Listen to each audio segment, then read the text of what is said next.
বর্তমান সার্জিস হাসনাত এরা এই যে আপনার অনাকাঙ্ক্ষিত ঘটনা যেভাবে নৃশংসভাবে হত্যাকাণ্ড চালাচ্ছে, এটার বিচার আচার কেন হচ্ছে না? দেশে এখনো ৭১-এর ঘাতক দালাল ও তার দোসরদের ষড়যন্ত্র চলছে জানিয়ে তাদের ঐক্যবদ্ধ হয়ে প্রতিরোধ। এখানের মধ্যে প্রকাশ্যে তাদেরকে গণধুলাই দেওয়া হচ্ছে এবং আপনারা কিন্তু দেখতে পারবেন সাধারণ মানুষটা কতটুকু ভয়ঙ্কর হয়ে উঠেছে এবং সমন্বয়কদের সবকিছু দেখতে পারবেন মধ্যখানে পালিয়ে। কিন্তু নতুন বছরের শুরুতেই কি তবে বড় কোনো ধাক্কা আসতে চলেছে? শেখ হাসিনাকে ব্যবহার করে বাংলাদেশকে এবার কোন মরণ কামড় দিতে যাচ্ছে? হামলাকারীদের ছবি, ভিডিও সবই প্রচারিত হয়েছে, অর্থাৎ হামলাকারীরা চিহ্নিত এবং তাদেরকে গ্রেপ্তার করা সরকার এবং আইন শৃঙ্খলা রক্ষাকারী বাহিনীর একটা আইনগতভাবে দায়িত্ব বটে। শেষ পর্যন্ত বৈষম্য বিরোধী আন্দোলনের সমন্বয়করা সম্ভবত ইউ টার্ন নিচ্ছে। তারা তাদের কথাই ঠিক থাকতে পারছে না এবং ঠিক থাকতে না পারার কারণে বিশ্ব মিডিয়াতে তোলপাড়, লক্ষ লক্ষ বাড়িঘর, অবকাঠামো, গির্জা, সাধারণ মানুষের জীবন, হাজার হাজার জীবন ছড়ে গেছে। এবার মাওলা পাকের কঠিন বাটে পড়ছে, বড়াই ফেলছে ভাই দুই দিক থেকে। অনেকেই বলার চেষ্টা করছেন যে ঘটনার প্রেক্ষাপটের পেছনে একজন গুরু ছিল। আর ভালো লোকেরা এখন রাজনীতিতে আসতেছে না, এখন আসতেছে টোকাই যারা খারাপ কাজ করতে পারে। ঠিক আছে, আপনাকে যেতে চাই জনাব সাজিদ সালাম, আমাদের এবারে প্রসঙ্গ হচ্ছে যে আপনারা ছাত্রলীগ নিষিদ্ধ করছেন, আপনাদের দাবির মুখে ছাত্রলীগ নিষিদ্ধ হচ্ছে। ছাত্রলীগের নিষিদ্ধ ব্যাপারটা এই জায়গায় যাইতেছে যে বাংলাদেশের রাজনীতিতে পদ্মার আড়ালে এত ঘটনা ঘটছে, এই বিষয়গুলো ডক্টর ইউনূস টের পাচ্ছে, তার গদি যে নড়ে গেছে সে টের পাচ্ছে, কিন্তু কারো পায়ের তলায় মাটি নেই। এবং বাংলাদেশের রাজনীতিতে আগামী ১-২ সপ্তাহের মধ্যে অনেক ঘটনা ঘটবে। সেনাপ্রধান general Wakeruzzaman will go out. আপনার উপদেষ্টা আসিফ, উপদেষ্টা আপনার নাহিদ এবং উপদেষ্টা ডক্টর ইউনূস, উপদেষ্টা কি আসিফ নজরুল, তাদের একটা নির্দেশনা আছে। শেষ পর্যন্ত আসসালামু আলাইকুম রহমতুল্লাহ, সবাই কেমন আছেন? আশা করি সবাই অনেক অনেক ভালো এবং সুস্থ আছেন। সবাইকে স্বাগতম জানাচ্ছি আমাদের আরেকটি নতুন ভিডিওতে। প্রতিদিনের মতো আমি আপনাদের সিরিয়াত ফারুকি। দর্শক, আজকের ভিডিও টাইটেল এবং থাম্বনেল দেখে ইতিমধ্যে বুঝতে পেরেছেন কি বিষয়টা নিয়ে কথা বলবো। ভিডিওর শুরুতে আপনারা বেশ কিছু অংশ বিশেষ দেখেছেন, যেখানে বুঝতে পেরেছেন বর্তমানে দেশের যে চলমান পরিস্থিতি, দেশের যে বর্তমান অবস্থান, সেটা নিয়ে আমরা কিছু অংশ দেখে বুঝতে পেরেছেন আজকের ভিডিওটি কতটুকু গুরুত্বপূর্ণ হতে চলেছে। তাই সবাইকে আমি অনুরোধ করব দেশের বর্তমান পরিস্থিতি জানতে বা দেশের যে বর্তমান অবস্থা কি সেটা সম্পর্কে জানতে অবশ্যই আজকের ভিডিওটি আপনাদের জন্য অনেক অনেক গুরুত্বপূর্ণ। তাই সবাইকে অনুরোধ করব ভিডিওটি সবাই আশা করে ধৈর্য সহকারে শেষ পর্যন্ত দেখবো। দর্শক, আর বেশি কথা বলছি না, আমরা একটা ভিডিও প্রস্তুতির মাধ্যমে একটু বিস্তারিত দেখে আসবো। তার আগে আপনাকে ছোট্ট একটি অনুরোধ জানিয়ে রাখতেছে, যারা আমাদের ফারুকি অনলাইন ইউটিউব চ্যানেলটিতে এখনো নতুন আছেন, প্লিজ দয়া করে আমাদের চ্যানেল সাবস্ক্রাইব করে সাথে থাকবেন। যারা ইতিমধ্যে সাবস্ক্রাইব করছেন তাদেরকে অসংখ্য ধন্যবাদ। যারা সাবস্ক্রাইব করেনি তাদের উদ্দেশ্যে একটি কথাই বলবো, আমাদের চ্যানেলের সাথে থাকুন, দেখতে দেখতে ভালো লাগবে, ভালোবাসা একদিন হয়ে যাবে ইনশাআল্লাহ। আর বেশি কথা বলাচ্ছি না, আমরা একটু ভিডিও প্রস্তুতির মাধ্যমে একটু বিস্তারিত দেখি। পর্যন্ত বৈষম্য বিরোধী আন্দোলনের সমন্বয়করা সম্ভবত ইউ টার্ন নিচ্ছে। তারা তাদের কথাই ঠিক থাকতে পারছে না এবং ঠিক থাকতে না পারার কারণে বিভিন্ন স্টেক হোল্ডাররা তাদের বিপক্ষে শক্তভাবে অবস্থান নেওয়ার জন্য এবং আন্তর্জাতিক চাপের কারণে তারা ইউ টার্ন নিয়েছে। এবং এই ইউ টার্নকে অনেকে শুভ বুদ্ধির উদয় বলছেন। সমন্বয়ক হাসনাত আব্দুল্লাহ, বৈষম্য বিরোধী ছাত্র আন্দোলনের যিনি আহ্বায়ক, তিনি বিবিসির সঙ্গে সাক্ষাৎকারে এই বোমা ফাটানো তথ্য দিলেন, যেখানে তাদেরকে অনেক বেশি অসহায় এবং একা মনে হয়েছে। যখন তাদেরকে অসহায় এবং একা মনে হচ্ছে, তখন তাদের পরবর্তী করণীয় সম্পর্কেও যথেষ্ট সন্দেহ রয়েছে। কি বললেন বিবিসির সঙ্গে সাক্ষাৎকারে সমন্বয়ক হাসনাত এবং অবস্থা কোন দিকে যাচ্ছে, ৭২-এর সংবিধানের কবর রচনা হচ্ছে কবে, কোন গোরস্থানে কবর দেয়া হবে, সেই প্রসঙ্গগুলোও কিন্তু আসছে। ৭২-এর সংবিধানের কবর রচনা করার কথা বলেই বিপাকে পড়েছেন বৈষম্য বিরোধী আন্দোলনের সমন্বয়করা। অনেকে বলছেন যে বৈষম্য বিরোধী আন্দোলনের সমন্বয়করা মূলত জামাত শিবিরের নির্দেশনায় পথ চলছে এবং জামাত শিবিরের নির্দেশনায় পথ চলতে গিয়ে তারা বড় ধরনের হোঁচট খেয়েছে এবং এই হোঁচট খাওয়ার পরে তারা আবার ঠিকভাবে উঠে দাঁড়াতে পারবে কিনা সেটা নিয়েও যথেষ্ট সন্দেহ রয়েছে। সমস্ত দলকে অ্যাভয়েড করে জামাতকে অবলম্বন মনে করে, শিবিরকে অবলম্বন মনে করে, শিবিরের অনুষ্ঠানে গিয়ে শিবিরকে বৈষম্য বিরোধী আন্দোলনের সব থেকে বড় ক্রেডিট দিয়ে তারা যে পথে এগোচ্ছে সেই পথটাকে অনেকে বলছেন এটা ভুল পথ, এই পথে তাদের সর্বনাশ রয়েছে। এবারে বিবিসির সঙ্গে সাক্ষাৎকারেও তেমনটাই শোনা গেল, কবর রচনা বোধহয় আর হচ্ছে না, তেমনটাই তাদের ভাষ্যে বোঝা গেল। বৈষম্য বিরোধী আন্দোলনের আহ্বায়ক হাসনাত আব্দুল্লাহ আজ বিবিসির সঙ্গে সাক্ষাৎকারে বলেছেন যেটা আজ না গতকালকে বিবিসির সঙ্গে সাক্ষাৎকারে তিনি যেটা বলেছেন সেটা হচ্ছে যে ৭২-এর সংবিধানের কবর রচনা হচ্ছে না, তারা ৭২-এর সংবিধান ছুঁড়ে ফেলতে চায় না। যেখানে যেখানে সংবিধানের সমস্যা রয়েছে, ফ্যাসিস্ট তার মতে ফ্যাসিস্ট শেখ হাসিনা যে যে সমস্যা তৈরি করেছে সংবিধানের, সেই ব্যাপারগুলোকে ফেলে দিয়ে সংবিধান সংস্কার তারা চায়। এখন পুরোপুরি ভোল পাল্টে গেছে, তারা এখন সংস্কার চায়, তারা ৭২-এর সংবিধান ছুঁড়ে ফেলতে চায় না। ৭২-এর সংবিধান ছুঁড়ে ফেলার যে প্রসঙ্গ আসছে সেই প্রসঙ্গ থেকে তারা ফিরে এসেছে এবং তার কথাই, সার্জিস আলমের কথাই এই ব্যাপারগুলো স্পষ্ট। বিবিসিকে যখন হাসনাত আব্দুল্লাহ সংস্কারের কথা বললেন, সংবিধান বাতিল আর তারা চাচ্ছেন না, ঠিক সেই মুহূর্তেই একদিন আগে আমরা দেখলাম সরকারের তরফ থেকে উপদেষ্টা মাহফুজ আলম তিনি বললেন যে জুলাই ঘোষণাপত্র এটা সরকার দেবে না, সরকার সব দলের সঙ্গে সমন্বয়, সব দলকে একতাবদ্ধ করার চেষ্টা করবে আগামী সপ্তাহে। সেই একতাবদ্ধ করার চেষ্টাটাও বোধহয় আর হচ্ছে না। বিবিসির সঙ্গে হাসনাত আব্দুল্লাহর এই সাক্ষাৎকার সেটাই বলছে। হাসনাত আব্দুল্লাহ যে কথাটা বললেন সেই কথাটার মাধ্যমে তাদের যে চূড়ান্ত পরাজয়, রাজনৈতিক দূরদর্শিতার দিক থেকে তাদের যে চূড়ান্ত পরাজয়, রাজনৈতিক লক্ষ্যের দিক থেকে তাদের যে চূড়ান্ত পরাজয়, সেই পরাজয়টা মনে হয় শেষ পর্যন্ত হয়ে গেল। এর আগে তাদেরকে বলতে শোনা গেছে ৭২-এর সংবিধান তারা কবর রচনা করবে, অবশ্য কোন গোরস্থানে কবর দেয়া হবে, কোথায় মাটি দেয়া হবে সেটা তারা বলেননি, মুখের কথা বলে দিয়েছেন। তাদেরকে বলতে শুনেছি সংবিধান কারো বাপের নয়। অবশ্যই সংবিধান কারো বাপের নয়, সংবিধান শেখ হাসিনার বাপেরও নয়, সংবিধান তারেক জিয়ার বাপেরও নয়, সংবিধান হাসনাত আব্দুল্লাহ কিংবা সার্জিস আলমের বাপেরও নয়, কারো বাপেরই সংবিধান নয়। সংবিধান আমার আপনার কারো বাপের নয়, সংবিধান দেশের সংবিধান। এবং 1971 সালের 10 এপ্রিল আমাদের স্বাধীনতার যে ঘোষণাপত্র দেয়া হয়েছিল, সেই ঘোষণাপত্রই বাংলাদেশের মূলত ঘোষণাপত্র। সেটার পক্ষে সবাই, একমাত্র জামাত ইসলাম ছাড়া সবাই, ৭২-এর সংবিধানের পক্ষে সবাই, জামাত ইসলাম ছাড়া সবাই।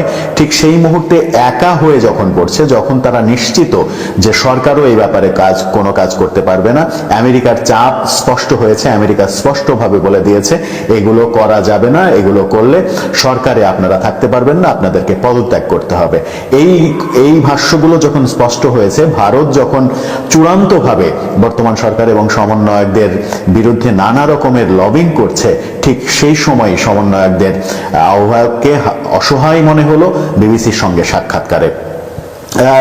এই সাক্ষাৎকারে অনেকে বলছেন যে তাদের চৈতন্য ফিরে এসেছে, তারা অবচেতন মনে ছিলেন, অবচেতন মনে যা ইচ্ছা তাই বলছিলেন, অধ্যত্বপূর্ণ কথা বলছিলেন। ৭২-এর সংবিধানের কবর রচনা করা এটাই একটা অধ্যত্বপূর্ণ, সর্বোচ্চ অধ্যত্বপূর্ণ কথা। সেই অধ্যত্বপূর্ণ কথা থেকে তারা যদি ফিরে আসে তাহলে সেটাকে চৈতন্য ফেরার কথাই অনেকে বলছেন। আবার যে ঘটনাটা সম্প্রতি ঘটেছে সেটা হচ্ছে যে বিদেশের মাটিতে বসে থেকে এক সাংবাদিক বঙ্গবন্ধুর খুনি মেজর ডালিমকে সামনে এনে তাকে যে হিরো বানানোর চেষ্টা করেছেন, এটাও এই সমন্বয়কদের সঙ্গে যোগ সাজশে হয়েছে বলে অনেকে মনে করেন। বাংলাদেশ আওয়ামী লীগের দুইটা ঘাঁটি রয়েছে, একটা বিদেশে, একটা দেশে। বিদেশেরটা হচ্ছে ভারত, ঐতিহাসিকভাবে প্রমাণিত, আর দেশের মধ্যে রয়েছে গোপালগঞ্জ, বঙ্গবন্ধু শেখ মুজিবুর রহমানের বাড়ি গোপালগঞ্জে। এখন পর্যন্ত বাংলাদেশ আওয়ামী লীগ কি পরিমাণ শক্তিশালী, গোপালগঞ্জে এখন পর্যন্ত অলিতে গলিতে যে সুর ওঠে জয় বাংলা, গোপালগঞ্জের অলিতে গলিতে এখনো ঝাঁপাই পড়ে পাবলিক আওয়ামী লীগের পক্ষে। আজকে যে ঘটনা আমরা দেখলাম, গত 6 মাসের মধ্যে নতুন ইতিহাস তৈরি করছে গোপালগঞ্জের আওয়ামী লীগের সমর্থকরা। দর্শক, গোপালগঞ্জের মকসুদপুরে বিএনপি এবং আওয়ামী লীগের মধ্যে ব্যাপক সংঘর্ষ ঘটেছে। এলাকার মধ্যে প্রায় রণক্ষেত্রের মতন পরিস্থিতি তৈরি হয়েছে। যখন আমরা এই নিউজটি করছি, সংঘর্ষ তখনও থেমে থেমে চলছে, আর পুলিশ সর্বোচ্চ চেষ্টা করছে নিয়ন্ত্রণে আনার জন্য। গোপালগঞ্জের মকসুদপুর পৌরসভার চৌরাঙ্গি এলাকা, কারা কারা এলাকাটা আছেন নিশ্চয়ই আপনারা আমার থেকে ভালো করে জানেন। এখানে কয়েক ঘন্টা ব্যাপী সংঘর্ষে উভয় পক্ষের প্রায় 50 জন আহত হয়েছে। তো ঘটনা কি? আওয়ামী লীগের দলীয় লোকজন বিএনপির পোস্টার ছিঁড়ে ফেলছে। বিএনপি সামনে নির্বাচন করবে বা বিভিন্ন ইস্যুতে তারা পোস্টার লাগাচ্ছে। এখন গোপালগঞ্জের ভিতরে সব তো আওয়ামী লীগ, মানে বিএনপির অবস্থানটা একটু কম, তো তারা এখন বিভিন্ন জায়গায় দেয়ালে টেয়ালে পোস্টার সাটাচ্ছে। এইখান থেকে লাগছে ভেজাল। উপজেলা স্বাস্থ্য কমপ্লেক্সের দেয়াল হতে আওয়ামী লীগ নেতা খিপু মিয়ার লোকজন বিএনপির পোস্টার ছিঁড়ে ফেলেন। এই খবর ছড়িয়ে পড়লে বিএনপির দলীয় নেতাকর্মীরা আওয়ামী লীগের লোকজনকে ধাওয়া দিলে আওয়ামী লীগের নেতাকর্মীরা পাল্টা সেখানে অবস্থান নেন। এরপরে দুই পক্ষের মধ্যে ধাওয়া পাল্টা ধাওয়া, এক পর্যায়ে সংঘর্ষ শুরু হয়ে যায়। সংঘর্ষে আপনার 50 জন আহত। আহতদের এই মুহূর্তে মকসুদপুর উপজেলা স্বাস্থ্য কমপ্লেক্সে ভর্তি করা হয়েছে। মকসুদপুর উপজেলা বিএনপির সাধারণ সম্পাদক তরিকুল ইসলাম রাজু বলছেন, মকসুদপুর উপজেলা স্বাস্থ্য কমপ্লেক্সের দেয়াল থেকে বিএনপির কেন্দ্রীয় সহ সাংগঠনিক সম্পাদক সেলিমুজ্জামান সেলিমের ছবি সংবলিত পোস্টার আওয়ামী লীগ নেতা খেপু মিয়ার লোকজন ছিঁড়ে ফেলেছে। আর এই ঘটনাকে কেন্দ্র করেই দুই পক্ষের মধ্যে ধাওয়া পাল্টা ধাওয়া, সংঘর্ষের ঘটনা ঘটেছে, আর পুলিশ সংঘর্ষ নিয়ন্ত্রণের চেষ্টা করছে। এই হচ্ছে গোপালগঞ্জের অবস্থা। তবে সম্ভবত গতকালকে নাকি আজকে সার্জিস সেখানে আপনার জুলাই আগস্টের যেই ঘটনা, যে প্রোক্লেমেশন অফ জুলাই চাচ্ছেন, সেটা নিয়ে তিনি লিফলেটও বিতরণ করছেন এবং গোপালগঞ্জ থেকে তিনি নতুন করে আবার রাজনীতিটাকে, সিন্ডিকেটটাকে ভেঙে দিয়ে নতুন করে আবার সেখানে রাজনীতি দেখতে চাচ্ছেন, নতুন রাজনৈতিক বন্দোবস্ত। এখানে যেটা ফোকাসেবল ইস্যু, যে সারা বাংলাদেশের বিভিন্ন জায়গায় যখন ধরেন মানে আওয়ামী লীগের নেতাকর্মীরা বিএনপির হাতে কোণঠাসা, প্রশাসন থেকে শুরু করে সব জায়গায়, লোকাল এলাকা বা আওয়ামী লীগ যে জায়গাগুলোতে এতদিন দখলদারিত্ব করে খাইছে, অথবা বিভিন্ন জায়গা সরকারি বেসরকারি নিজেদের দখলে রাখছে, সেগুলো এখন বিএনপির হাতে চলে গেছে। তবে কিছু কিছু জায়গায় এখনো আওয়ামী লীগ অনেকটা শক্তিশালী। আর বলা হয় থেকে গোপালগঞ্জের মাটিটাও নাকি আওয়ামী লীগের ঘাঁটি, এরকম শব্দ বিভিন্ন সময় তারা বলে। ইভেন 5ই আগস্টের পর এ পর্যন্ত গোপালগঞ্জে আপনি দেখেন অনেকগুলো ঘটনা ঘটছে। পুলিশ বড় অ্যাকশন নিয়েছে, সেনাবাহিনী বড় অ্যাকশন নিয়েছে, কিন্তু তারপরেও গোপালগঞ্জের জনগণের মধ্যে যেই আওয়ামী লীগের প্রতি ভালোবাসা বা ধরেন যে মেন্টালিটি, এটা থেকে কিন্তু বের করতে পারতেছে না। আর এই ঘটনায় সারা বাংলাদেশের যারা আওয়ামী লীগের ফ্যান ফলোয়ার আছেন অনেকেই খুশি হয়েছেন।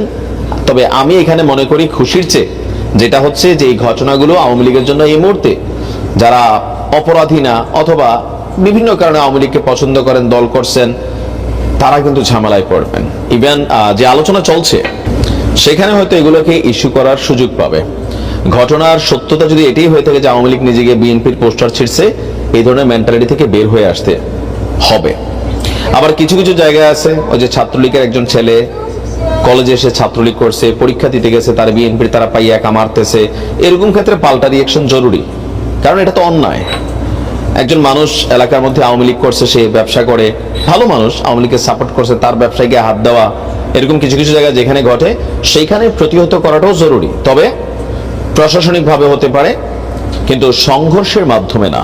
জুলাই বিপ্লবের যোদ্ধা যারা জুলাই বিপ্লবে অংশগ্রহণ করেছেন এবং নিজের জীবনকে বিলিয়ে দিয়েছেন, সেই আজকেও 6 জনার মরদেহ তথা শহীদি দেহ উদ্ধার করা হয়েছে ঢাকা মেডিকেল কলেজ থেকে।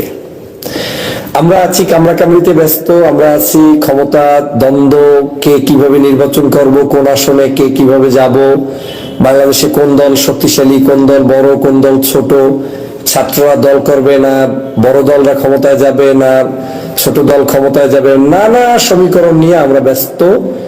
কখন ব্যস্ত? যখন আমার দেশে আজও এখন বেওয়ারিশ লাশ এখনো মেডিকেল থেকে বের হচ্ছে এবং তার বাবা মা আত্মীয় স্বজন কেউ জানে না এটা কার সন্তান, কোন মায়ের সন্তান, কোত্থেকে এসেছে।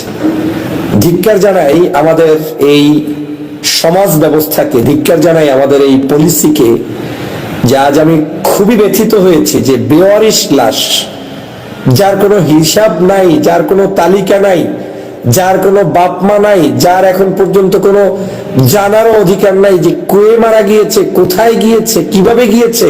হসপিটাল থেকে আজও 6 জনের লাশ বের হয়েছে। তো এখান থেকে আমাদের চেতনা কি ফিরে আসবে না? আমরা ব্যস্ত সবাই সবার আখের গুছানোর জন্য, আমরা ব্যস্ত সবাই সবার স্বার্থের জন্য, আমরা ব্যস্ত সবাই সবার আলোচনায় থাকার জন্য, কিন্তু বাস্তবতা আমার দেশটাকে যারা আজকের এই পর্যায়ে এনে আপনাকে আমাকে সুযোগ করে দিয়েছে, সেই ভাইদের লাশ আজও পাওয়া যাচ্ছে, আজও পাওয়া যাচ্ছে। এবং আমি যে বারবার বলি, কত হাজার মানুষ যে শেখ হাসিনা হত্যা করেছে এটার কোনো ইয়াত্তা আপনি পাবেন না। প্রতিদিন হওয়া উচিত ছিল বাংলাদেশের সমগ্র পত্র পত্রিকা, টিভি চ্যানেল থেকে শুরু করে সব জায়গায় হওয়া উচিত ছিল এই 24 যাদেরকে শেখ হাসিনা হত্যা করেছে তার পূর্ণাঙ্গ বিবরণ প্রকাশ করা, প্রত্যেকদিন শহীদের তালিকা প্রকাশ করা, প্রতিদিন এই নির্যাতনের ভয়ানক চিত্রগুলো জাতির কাছে প্রকাশ করা। আমরা এখনো চোর পুলিশ খেলাখেলিতে ব্যস্ত রয়েছি, আর আমার চোখের সামনে আমার জুলাই বিপ্লবের শহীদের লাশ এখন পর্যন্ত মশার কি বলে পোকামাকড়ে খাচ্ছে, দুর্বিষহ চিত্র, চেহারা চেনা যাচ্ছে না, পড়ে আছে কর্নারে, যার কোনো তালিকা নাই, যার কোনো হিসাব নাই, কোথায় কোন অবস্থায় আছে আমাদের কোনো হিসাব নাই। আমি প্রিয় বন্ধুরা, আমার বাংলাদেশের এই চিত্র দেখার পরে আমার রাজনৈতিক শখ একদম মিটে গিয়েছে। রাজনৈতিক চিন্তা, রাজনীতি আপনার করতে হবে, রাজনীতি নিয়ে থাকতে হবে, এই শখ একদম মিটে গিয়েছে। আমার ভাইদের রক্তের এখন পর্যন্ত বিচার করতে পারি নাই, আমার ভাইদের এখন পর্যন্ত বিচারালয় কাঠগড়ায় দাঁড় করাতে পারি নাই, আওয়ামী লীগের দোসরগুলোকে এখন পর্যন্ত গ্রেপ্তার করাতে পারি নাই। সবগুলো এখনো, আজকেও দেখলাম একটু আগে, আরাফাত চোর, গুন্ডা, ডাকাত, গর্তের ভিতরে লুকিয়ে থাকা এখনো আওয়ামী লীগের পেজে পোস্ট করে, লাইভ করে, লেখে মাননীয় মন্ত্রী তথ্য সম্প্রচার। ওদের মাননীয় মন্ত্রী কিয়ামত পর্যন্ত ওরা মন্ত্রী, মানে ওদের কোনো পতন যে হয়েছে সেটা ওদের গায়েই লাগে না। আবার ক্যামেরা অফ করে তারপরে এই গর্তের ভিতরে লুকিয়ে থাকা এই ভয়ানক অসভ্য শত্রু দেশের তারা এখন এভাবে ফুসফাস করছে। 12-13 জন মিছিল করছে আর বলছে লক্ষ লক্ষ আমরা আছি, লাখো ভাই, শেখ হাসিনা ভয় নাই। ফজরের সময় মিছিল করছে, রাতের বেলা পোস্টার লাগাচ্ছে। এই দোসরগুলোকে যতক্ষণ পর্যন্ত আপনি বিতাড়িত করতে না পারবেন ততক্ষণ পর্যন্ত এই বাংলাদেশের প্রকৃত স্বাধীনতার স্বাদ আপনি পাবেন না। প্রিয় বন্ধুরা আমার, আজকে যে লাশগুলো পাওয়া গিয়েছে, যদি এই ঢাকা মেডিকেলের লাশের একটা ভাই আপনার ভাই হইতো, একটা বোন আপনার বোন হইতো, আপনার পরিবারের কোনো নিকট আত্মীয় হতো, তাহলে আপনি বুঝতেন যে এটার আসলে যন্ত্রণা কত বড়। আমি মনে করি বাংলাদেশে আমাদের এই সকল কিছুর আগে ঊর্ধ্বে উঠে জুলাইয়ের যে অভ্যুত্থান কিংবা বিপ্লব আপনি বলেন হচ্ছে, এই বিপ্লবের যারা শহীদ হয়েছে তাদের ত্যাগ এবং তাদের বীরত্ব গাথা ইতিহাসকে সবার আগে সামনের সামনে সারিতে নিয়ে আসা উচিত। এখন অনেকেই আমাদের এই ছাত্র বন্ধুদেরকে, ছোট ছোট ভাইদের ত্যাগগুলোকে আমরা অস্বীকার করা পর্যন্ত শুরু করে দিয়েছি, আমরা তাদের ত্যাগের কথা ভুলতে শুরু করে দিয়েছি। কি ভয়ানক পরিস্থিতি! আমি লজ্জায় আমার মাথা হয়ে যাচ্ছে যে কিভাবে সম্ভব। প্রায় 6 মাস 7 মাস হয়ে গিয়েছে বিপ্লবের বয়স, এখনো আপনার এইভাবে লাশ পাওয়া যাচ্ছে। তাহলে কোথায় কোথায় ওরা কবর খুঁড়ে খুঁড়ে ওরা কত লাশ গোপন করেছে, আল্লাহ ছাড়া আমাদের আর কেউ জানে না। প্রিয় বন্ধুরা আমার, সে কারণে আপনাদেরকে, যারা বিপ্লবী চেতনা ধারণ করেন, আপনাদেরকে এই ব্যাপারে কথা বলতে হবে, আপনাদেরকে জাতির সামনে আসতে হবে, আপনাদেরকে জাতির প্রত্যাশা অনুযায়ী জাতির জন্য কাজ করতে হবে। আমাদের আগামীর বাংলাদেশ যদি সত্যিই ভালো কোনো জায়গায় নিয়ে যেতে চান, তাহলে এই ফেসিবাদের দোসরদের কাছ থেকে দেশকে রক্ষা করতে হবে। আপনারা জানেন যে শেখ হাসিনা প্রতি মাসে আপনাকে ম্যাজিক দেখাবে। এখন নতুন ম্যাজিক শুরু করেছে, মার্চ মাসে শেখ হাসিনা আসবে, ওর বাবা আসবে কবর থেকে, ওর দাদা আসবে, দাদি আসবে, বুঝতে পেরেছেন? ডিসেম্বরে আসে, 15ই আগস্ট আসে, প্রতিদিন আসে, উনি চট করে চলে আসে। এখন আবার নতুন করে এই শুরু করেছে। আমি স্পষ্ট করে সরকারকে অনুরোধ করব, আওয়ামী লীগের প্রত্যেকটি দোসরকে বাংলাদেশের কোন জায়গায় যদি থেকে থাকে ওদেরকে যে কোনো মূল্যে গ্রেপ্তার করে আইনের আওতায় আপনাদেরকে আনতেই হবে।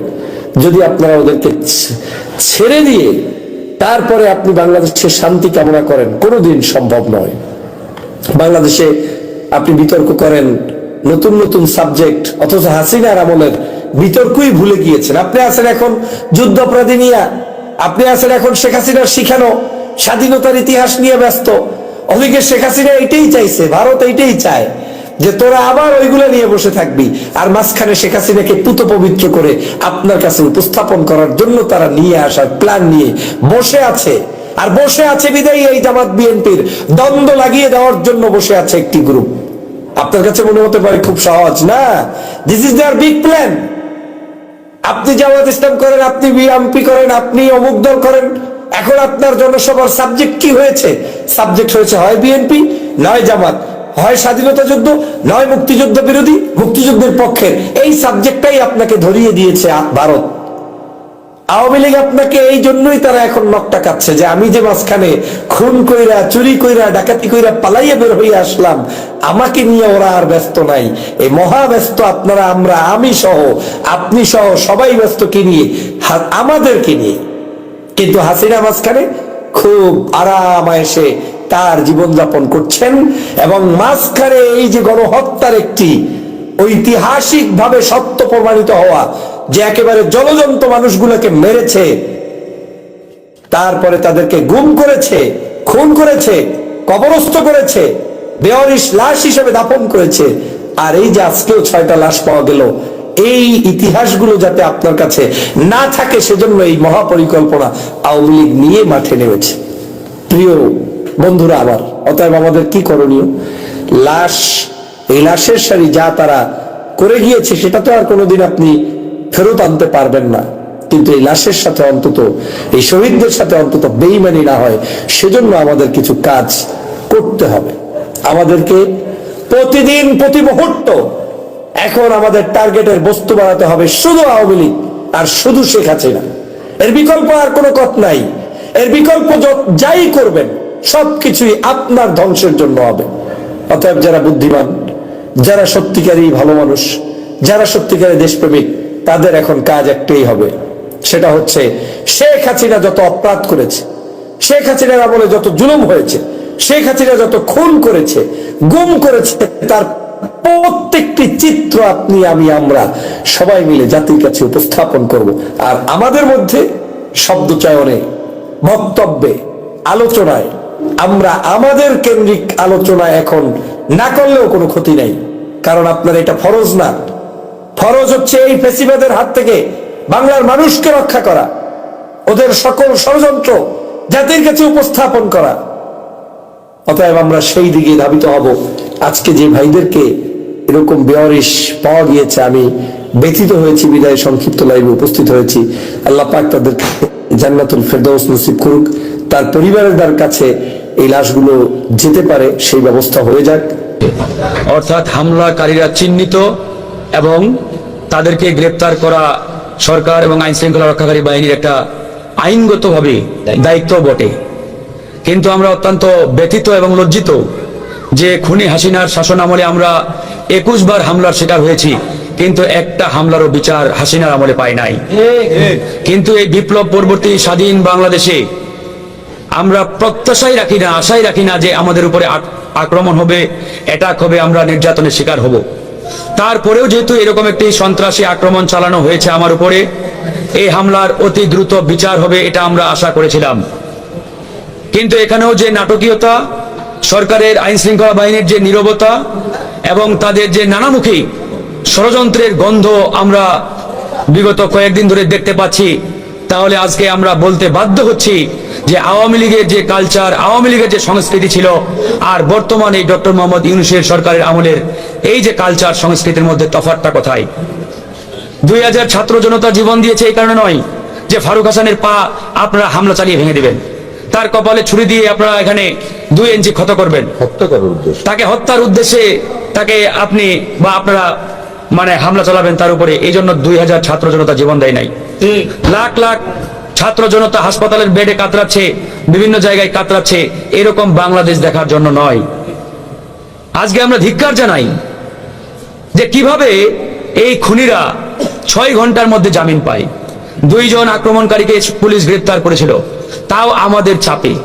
আমরা বারবার পুলিশকে বলেছি যে আমাদের নেতা কর্মীরা বাংলাদেশের সব জায়গা থেকে প্রচন্ড ক্ষুব্ধ।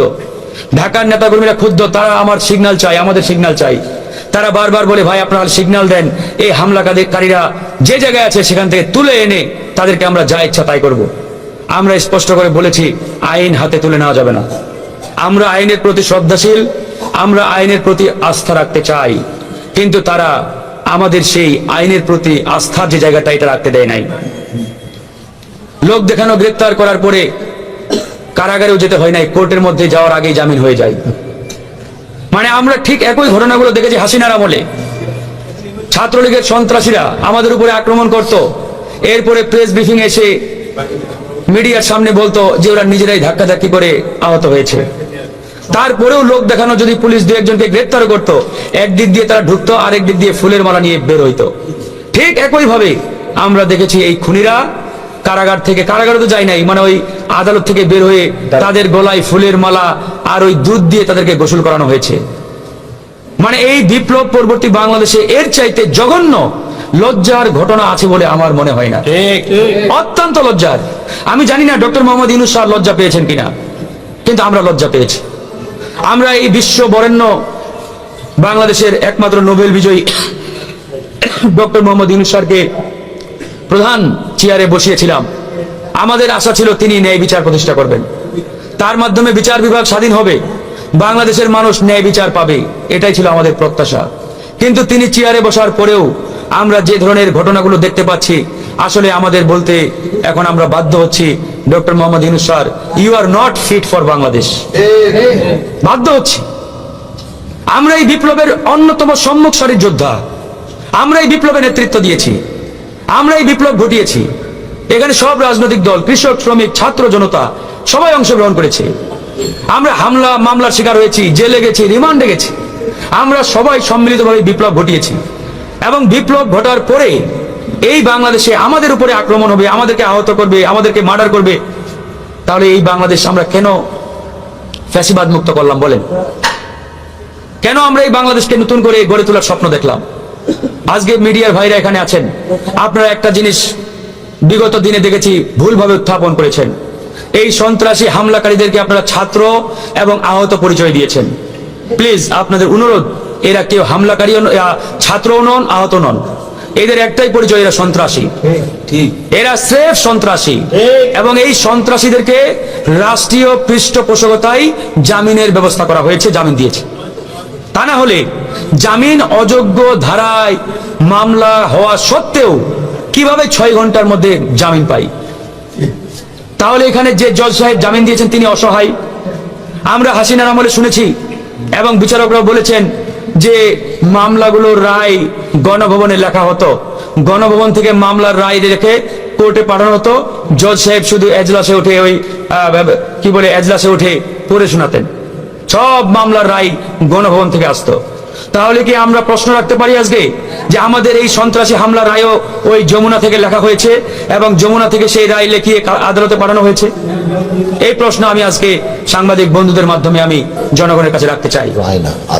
আদেশ, এই আদেশটিও তাহলে কি যমুনা থেকে দেওয়া হয়েছে কিনা বা লেখা হয়েছে কিনা, এটি অবশ্যই প্রশ্ন রাখতে হবে। যাই হোক বন্ধুগণ, এই কথাগুলো আপনাদের অবশ্যই স্পষ্ট করে জনগণের সামনে তুলে ধরতে হবে। আমরা পরিষ্কারভাবে একটা কথা বলতে চাই, আজকে গণ অধিকার পরিষদ যে জায়গায় অবস্থান করছে, যে জায়গায় দাঁড়িয়ে আছে, এটি ওই বানের জলে ভেসে আসছে বা খড়কুটার মতো একটা রাজনৈতিক দল গড়ে উঠেছে, বিষয়টি এমন নয়। বিগত ফ্যাসিস্ট সরকারের হামলা মামলা, জেল জরিমানা, নির্যাতন সহ্য করে আজকে এই গণ অধিকার পরিষদকে আমরা দাঁড় করিয়েছি। সুতরাং গণ অধিকার পরিষদের দিকে কেউ যদি চোখে চোখ রেখে কথা বলতে চাই, চোখ রাঙিয়ে কথা বলতে চাই, আমরা মাথা নিচু করে কথা বলবো না। প্রয়োজনে গণ অধিকার পরিষদের নেতাকর্মীরা তার সেই চোখ রাঙানো চোখ উপরে ফেলতেও দ্বিধাবোধ করবে, কারণ আমাদের রক্তে ওই হাজী শরীয়তুল্লাহ আর শহীদ তিতুমিরের রক্ত প্রবাহমান। কথা একবারেই পরিষ্কার। সুতরাং